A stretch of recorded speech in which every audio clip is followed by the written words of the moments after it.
शायद यशिका ध्रुव के साथ मजाक कर रही है, लेकिन ऐसा नहीं था। पूरा गांव खाली पड़ा था और यशिका का दूर दूर तक कोई निशान नहीं था। ध्रुव इस पूरे गांव में अकेला था। ध्रुव यहाँ वहां देख रहा था कि अचानक एक तेज धमाके की आवाज ने ध्रुव का ध्यान खींचा। ध्रुव ने देखा कि आसमान में एक धमाका हुआ और उस धमाके की आग जमीन की तरफ बढ़ रही है। काला आसमान आग से लाल हो गया था। वो आग थोड़ी दूर थी। ध्रुव यशिका के घर से निकलकर उस आग की तरफ भागा, और थोड़ा आगे जाने के बाद ध्रुव ने देखा कि आग की तेज लपटें गांव के अंदर आ रही हैं। वो आग बिल्कुल वैसी थी जैसे शंभू के शरीर में लगी थी। वो आग बहुत तेजी से फैल रही थी। ध्रुव ने देखा कि वो आग ध्रुव की तरफ तेजी से बढ़ रही है।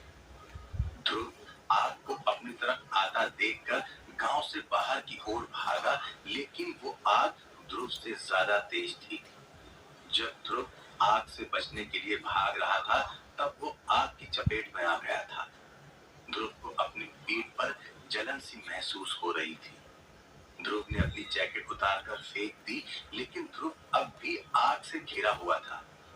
ध्रुव के चारों ओर आग ही, और वो बीच में खड़ा हुआ था। आग कम होने का नाम नहीं ले रही थी और ध्रुव की स्किन अब झुलसने लगी थी। ध्रुव को समझ नहीं आ रहा था कि वो यहाँ से कैसे बाहर निकले। तभी ध्रुव को आइडिया आया, गांव के घरों में पानी भरने के लिए बड़े बड़े टैंक होते हैं।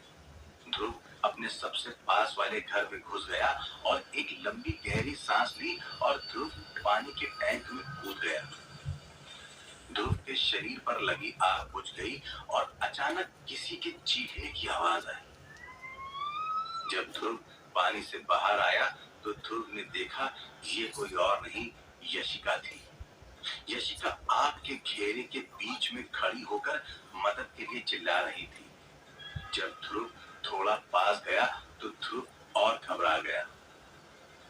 ध्रुव ने देखा कि आग के अंदर कुछ लोग खड़े हुए हैं और वो बिल्कुल उसी तरह जल रहे हैं जैसे शंभू जल रहा था। उन लोगों के शरीर पर स्किन नहीं थी।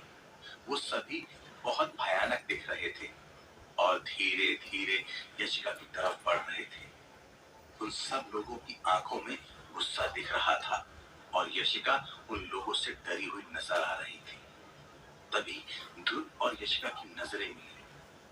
ध्रुव को देखते ही यशिका के चेहरे पर मुस्कान आ गई। यशिका अचानक से शांत हो गई और ध्रुव को देखकर मुस्कुराने लगी। ध्रुव को ऐसा लग रहा था जैसे यशिका ध्रुव को अलविदा कह रही हो। ध्रुव यशिका को बचाना चाहता था। ध्रुव चिल्लाया, यशिका नहीं, मैं आ रहा हूं।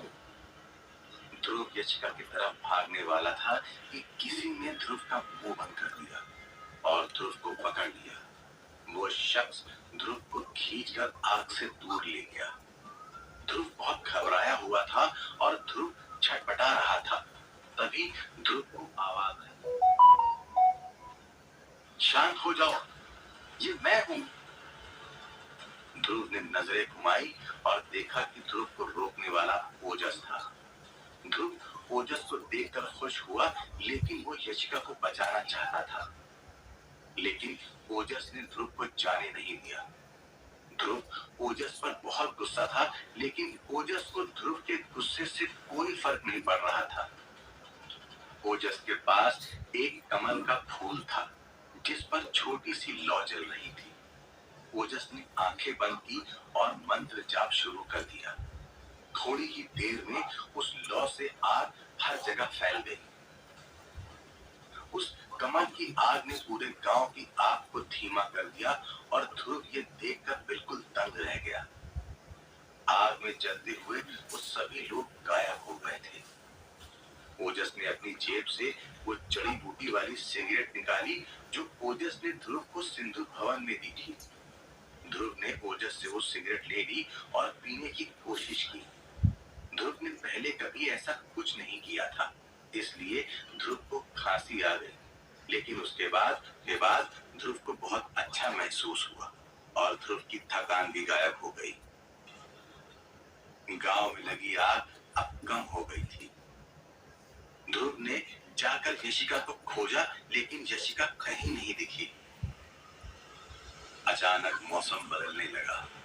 आसमान में काले बादल छा गए और अगले ही पल बारिश भी शुरू हो गई।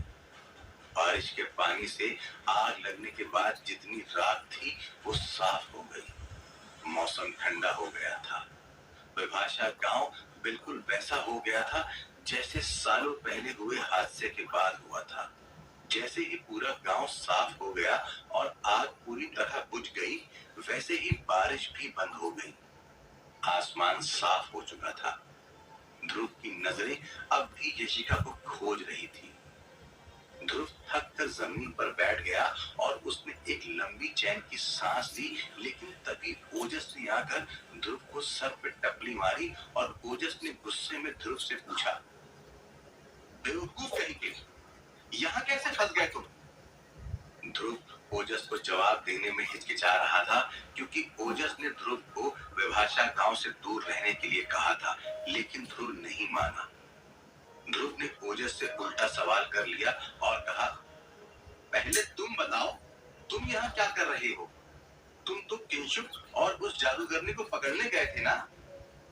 इतनी जल्दी जाकर आ गए तुम?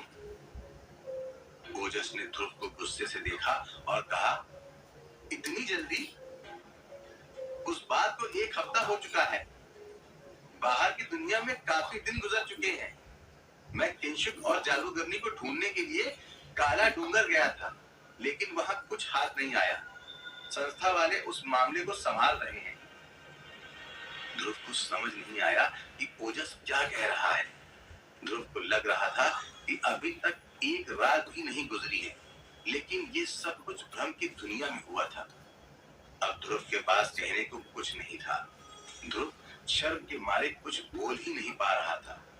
ध्रुव को ओजस की बात मान लेनी चाहिए थी। ध्रुव ने ओजस से पूछा, दादाजी कैसे हैं? वो बहुत चिंता कर रहे होंगे और गुस्सा भी, है ना? तुम उनसे मिले? ओजस ने चिढ़ते हुए ध्रुव से कहा, सिर्फ गुस्सा नहीं हो रहे, वो खुद यहाँ तुम्हें बचाने के लिए आने वाले थे, लेकिन मैंने रोक लिया। ध्रुव के मन में गिल्ट बढ़ता जा रहा था। ध्रुव ने ओजस से पूछा, क्या मैं बेकार हूँ? ओजस को समझ आ गया था कि ध्रुव को बहुत बुरा लगा है, इसलिए ओजस भी ध्रुव के साथ जमीन पर बैठ गया और ओजस ने ध्रुव के कंधे पर हाथ रखकर कहा, ऐसा नहीं है, गलतियां हो जाती हैं। मुझे तो लगा था कि तुम मर गए हो और तुम्हारी बॉडी लेने आ रहा हूं, पर चलो, अच्छा है कि तुम जिंदा हो। ये बात सुनकर ध्रुव मुस्कुराने लगा। ओजस ने कहा, चलो, हमें बहुत काम करना है। ध्रुव ने ओजस से पूछा, क्या काम करना है? ओजस ने कोई जवाब नहीं दिया। ओजस ने ध्रुव को एक फावड़ा दिया और ध्रुव को लेकर उस स्मारक चला गया जहां लोगों के नाम लिखे हुए थे। ध्रुव ने ओजस से पूछा, तुम यहाँ क्यों आ गए? ओजस ने ध्रुव से कहा, गांव के लोगों की मौत के समय सभी लोग जलकर राख हो चुके थे। उनके बचे कुचे अवशेष यहाँ दफना दिए गए थे। हमें उन्हें ही देखना है। ओजस ध्रुव को भ्रम की दुनिया से बाहर ले आया। तभी ध्रुव को वो स्मारक दिख रहा था। भ्रम की दुनिया में ये गायब हो चुका था। ध्रुव ने अपनी फ्लैशलाइट जलाकर देखा तो वो भी जलने लगी थी। ध्रुव को इस बात की खुशी थी कि वो भ्रम की दुनिया से बाहर आ गया है, लेकिन ध्रुव को इस बात का दुख भी था कि अब भी यशिका को ढूंढ नहीं पाया। स्मारक पर पहुंचने के बाद ध्रुव और ओजस ने जमीन खोदनी शुरू की। थोड़ी देर खोदने के बाद ओजस को मर चुके लोगों के कंकाल दिख रहे थे। उस कंकाल को देखकर ये साफ पता लग रहा था कि जिसका भी ये कंकाल था वो जलकर नहीं मरा था। कुछ और कंकाल सामने आए और सभी एक जैसे थे। ओजस ने उनमें से एक हड्डी उठाकर देखी जो जली हुई नहीं थी, लेकिन उस हड्डी के दोनों सिरे काले रंग के थे। ध्रुव ने ओजस से पूछा, ये कंकाल इतने अजीब क्यों हैं? ओजस ने ये देखकर ध्रुव से कहा, इन सभी लोगों की मौत जलकर नहीं हुई, इन्हें पहले किसी तरह का जहर दिया गया जिससे इनकी मौत हुई है। ध्रुव ने कहा, क्या मतलब? ओजस ने कहा, मतलब तो मुझे भी नहीं पता, मैं खुद भी कंफ्यूज हूँ। सभी कंकालों को वापस ढकने के बाद ओजस ने ध्रुव से कहा, अभी एक और जगह है जहां हमें जाना है। ओजस ध्रुव को बिना कुछ बोले गांव के बाहर वाले आखिरी पहाड़ पर ले गया। ध्रुव जैसे जैसे ओजस के साथ आगे बढ़ रहा था, ध्रुव यशिका की समाधि के पास पहुंचता जा रहा था, जहां तरुण ध्रुव को लेकर गया था। ओजस आगे बढ़ रहा था, लेकिन ऐसा लग रहा था जैसे ओजस को पूरा रास्ता नहीं मालूम। ध्रुव चलकर थक चुका था, इसलिए ध्रुव ने ओजस से कहा, तुम कहीं उस लड़की का कंकाल तो नहीं ढूंढ रहे? ओजस झटके से पीछे मुड़ा और ध्रुव से बोला, तुम जानते हो वो कहाँ है? ध्रुव ने रुककर सांस ली और ओजस से कहा, हाँ मैं जानता हूँ, मैं पहले भी वहां जा चुका हूँ। ओजस ने ध्रुव से पूछा, तुम कब गए? ध्रुव ने कहा, कोई मुझे यहाँ लेकर आया था, मैं भी सच का पता लगाते लगाते यहाँ पहुंचा था, लेकिन जो मुझे लाया था उसने धोखेबाजी से मुझ पर हमला कर दिया था, इसलिए मैं कुछ नहीं कर पाया और बस जान बचाकर वहां से निकल गया। ओजस ने कहा, अच्छा तो ठीक है, अब जल्दी मुझे वहां लेकर चलो। ध्रुव ओजस को यशिका की समाधि पर लेकर गया। ध्रुव ने देखा कि तरुण का बेल्ट वहीं पड़ा हुआ है। ओजस ने समाधि पर लगा हुआ बोर्ड देखा।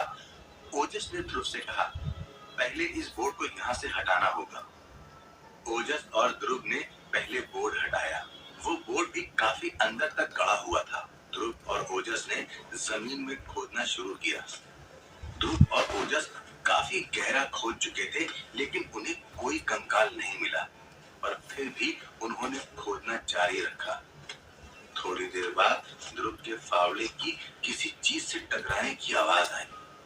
वो समझ गए थे कि काम पूरा होने वाला है। मिट्टी हटाने के बाद ध्रुव और ओजस ने देखा कि एक लोहे का बक्सा जमीन में इतना नीचे दफन किया हुआ है।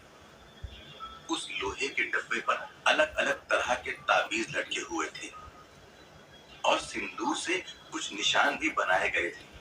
ऐसा लग रहा था कि किसी ने यशिका के कंकाल का बहुत ख्याल रखा था। पर ध्रुव सोच रहा था कि अगर तरुण ने यशिका को दफनाया है तो वो ऐसे निशान क्यों बनाएगा। ओजस ने ध्यान से देखा तो उसे उस लोहे के बक्से में कुछ कीलें दिखाई दी। वो कीलें कोई आम कील नहीं थी, वो काले जादू में काम आने वाली कील थी, जिसका इस्तेमाल कोई शक्तिशाली जादूगर ही कर सकता था। ध्रुव उस बक्से को खोलने ही वाला था, लेकिन ओजस ने ध्रुव को रोक लिया। ओजस ने ध्रुव से कहा, रुको, इसे ऐसे मत खोलना। ओजस ने पहले सभी कीलों पर से ये ताबीज हटाए और उसके बाद ध्रुव से कहा, अब इसका ढक्कन ऊपर हटाओ। ध्रुव और ओजस दोनों ने मिलकर उस बक्से के ढक्कन को हटाया। वो बहुत भारी था। ध्रुव ने देखा कि वो लोहे का बक्सा खाली था, लेकिन ढक्कन भारी होने की वजह से ध्रुव को समझ आ गया था यशिका के शरीर को उस बक्से के ढक्कन पर कीलों से चिपकाया गया था, इसलिए वो ढक्कन बहुत भारी था और इसलिए ही ओजस ने ध्रुव को ढक्कन उठाने के लिए कहा था। ध्रुव और ओजस ने उस ढक्कन को उल्टा किया और धीरे से जमीन पर रखा।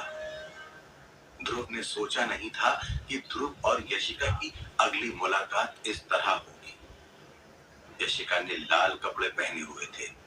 ध्रुव जानता था कि अगर इतना अंदर इस बक्से को दफनाया गया है तो जरूर कुछ गड़बड़ होगी, लेकिन ध्रुव ने ऐसी किसी चीज की उम्मीद नहीं की थी। ध्रुव पूरी तरह से शॉक हो चुका था। कोई यशिका के साथ ऐसा क्यों करेगा? क्या इन सब के पीछे तरुण का हाथ था या कोई और ही कारण था इन सब का? जानने के लिए सुनते रहिए ऐ स्त्री तू कराना।